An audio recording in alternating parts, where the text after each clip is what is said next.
नमस्कार।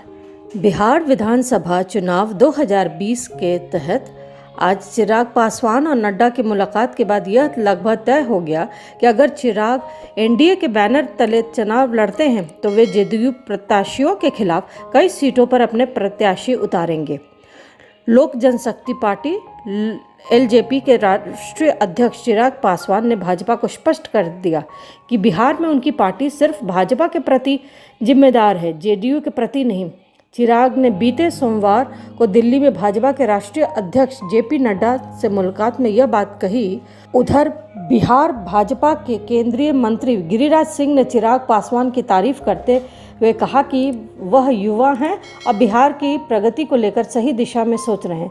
चिराग और नड्डा की मुलाकात के बाद यह लगभग तय हो गया है कि अगर चिराग एनडीए के बैनर तले चुनाव लड़े तो जेडीयू प्रत्याशियों के खिलाफ अपनी प्रत्याशी कई सीटों पर उतारेंगे। भाजपा सूत्रों का कहना है कि चिराग ने नड्डा से मुलाकात में जेडीयू के महासचिव और पार्टी के कई अन्य नेताओं के उस बयान का हवाला दिया जिसमें कहा गया कि बिहार में जेडीयू और भाजपा में गठबंधन है, जेडीयू और लोजपा में नहीं। लोजपा की तरफ से ही यही बयान आया कि बिहार में उनकी दोस्ती भाजपा से है और बिहार सरकार का हिस्सा नहीं है। साथ ही चिराग ने नड्डा से कहा कि जेडीयू सीट बंटवारे का जो फॉर्मूला पेश कर रही है उसके मुताबिक भाजपा और जेडीयू आपस में सीट बांट ले और फिर भाजपा अपने कोटों की सीट लोजपा को दे और इसी तर्ज पर जेडीयू जीतन राम मांझी को पार्टी हमको अपने कोट की सीट दे।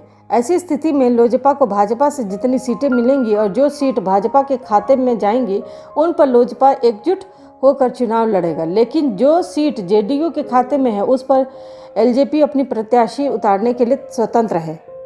एलजेपी के एक वरिष्ठ नेता कहते हैं कि नीतीश कुमार की तरह से जितनी भी फॉर्मूले दिए गए उसी के संदर्भ में एलजेपी अपनी रणनीति को आगे बढ़ा रही है। और सूत्रों का कहना है कि लोजपा प्रमुख चिराग पासवान खुद भी चुनाव लड़ सकते हैं क्योंकि कैडर में उत्साह बढ़ाने के लिए उनका खुद चुनावी मैदान में उतरना महत्वपूर्ण है।